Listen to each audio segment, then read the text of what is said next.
Okay, picture this. It's Monday morning, you wake up at 8, the sun is already shining through the shutters, your commute is a 10-minute walk through the city, you teach a few classes, your students laugh at something funny you said, and then by 3 in the afternoon you are done, finished, free. By 5 o'clock you're at a bar that's been there since 1887, ordering wine and delicious local food. That is the reality for thousands of native English speakers who are living and teaching in Spain right now. And in this video, I'm going to show you exactly how to make it happen for you. I'm Ishbel, I'm a TEFL teacher and I've taught in Thailand, Hungary and the UK. And I run Go TEFL where you can get your globally accredited 120-hour TEFL certification entirely online. Quick disclaimer before we get into it, because I believe in being honest with you, I have not personally taught in Spain, but what I have done is spent a serious amount of time researching this. Spoken to people who have made this exact move themselves and taught in Budapest myself, which is a really similar kind of European lifestyle destination. So I do know what this type of move actually feels like from the inside. Spain is one of the most searched teaching destinations in Europe for native English speakers, and there's a beautifully simple reason for that. Despite having a massive tourism industry and a highly educated population, and being pretty central to European life, Spain consistently ranks as one of the weakest English-speaking countries in the EU. That's a problem for Spain, and it has a significant opportunity for you. The demand for native English speakers in classrooms, language academies, and corporate training is genuinely enormous, and it's not going anywhere. Now, let's take a look at how much you can earn in Spain as an English teacher. The Auxiliar de Conversación program, excuse my pronunciation, which I'll explain properly in a second, pays between 700 and 1,000 euros a month, depending on the region. Yes, that sounds low, but here's the thing. The hours are minimal. We're talking 12 to 16 hours a week, and you're not a lead teacher, you're a language assistant. So you are supporting the existing teacher in the classroom, which means your evenings, your weekends, and genuinely a large portion of your days are yours to do whatever you want. Private language academies called academias pay typically between 1,000 and 1,400 euros a month for full-time positions. So if you add up private tutoring on top of that, which most people actually do, you can push that figure higher. Here's the honest framing on Spain. It is not the place to go if you really aggressively want to save money. That is Japan, South Korea, or the UAE. Spain is the place to go if your goal is actually to enjoy life, to earn enough to live comfortably, to eat extremely well, travel cheaply on weekends, maybe explore the rest of Europe, and come home 2 or 3 years later having done something genuinely interesting.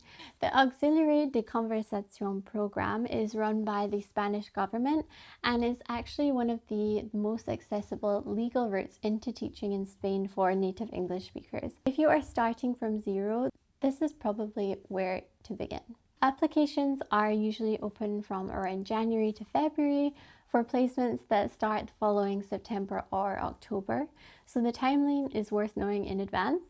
And if you're watching this and it's spring or summer, start preparing now. You don't need prior teaching experience to apply. You do typically need a degree, a bachelor's or equivalent, and you need to be a native English speaker from one of the participating countries. So that includes the UK, the US, Canada, Australia, Ireland, New Zealand, and several others. I'll put the list somewhere here on the screen. A TEFL qualification isn't always listed as a strict legal requirement, but it will make your application noticeably stronger. Placements are spread across different regions of Spain, and you can list your preferences when you apply.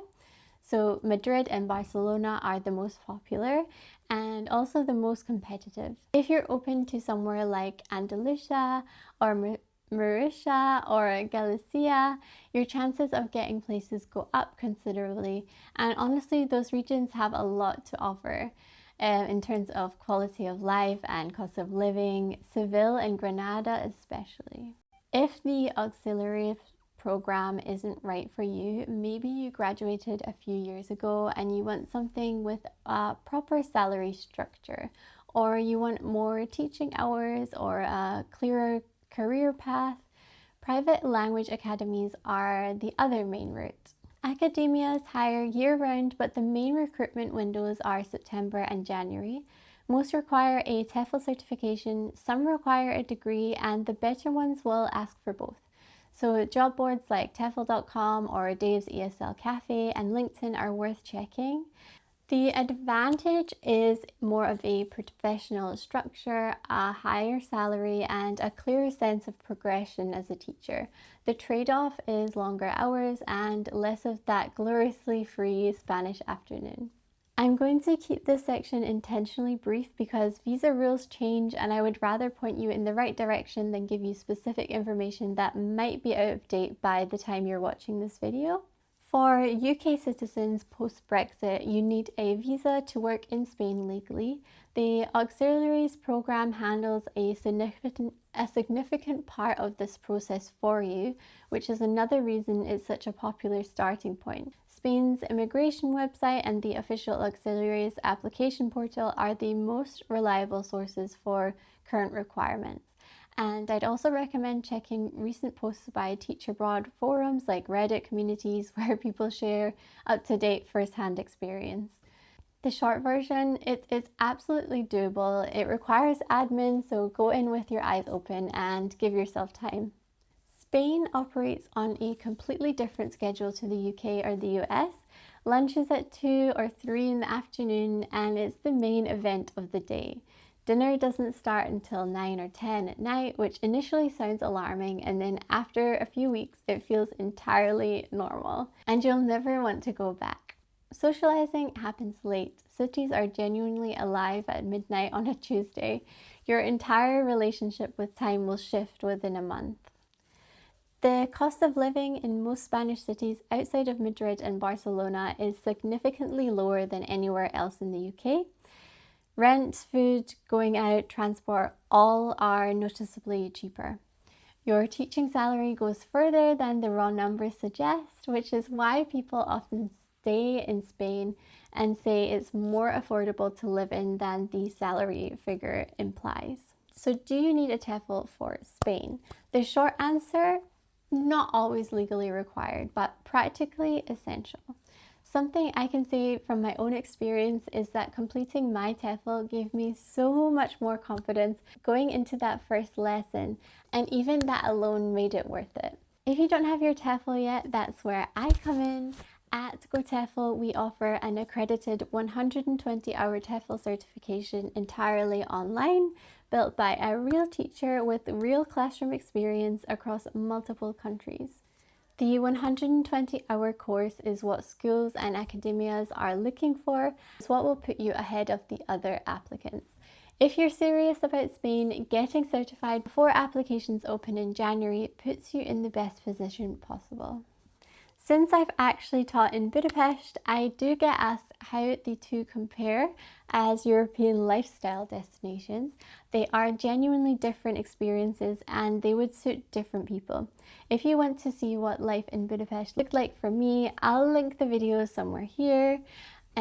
Budapest is more affordable, the salaries go further, the expat teaching community is close-knit and genuinely brilliant for social life. Spain is an incredible destination for native English speakers who want to teach abroad, travel on the weekends, eat reasonably well, and build a chapter of their life that they will actually remember. I often think back to completing my TEFL certification and realized how important it was for me and how it opened up so many doors for me to travel and take part in so many really amazing experiences that I wouldn't have been able to do without the TEFL certificate.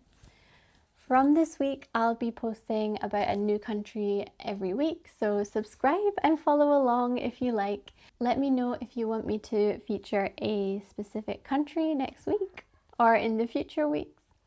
And as always, if you have any questions at all, please drop them in the comments below. And I'll see you in the next one. Bye!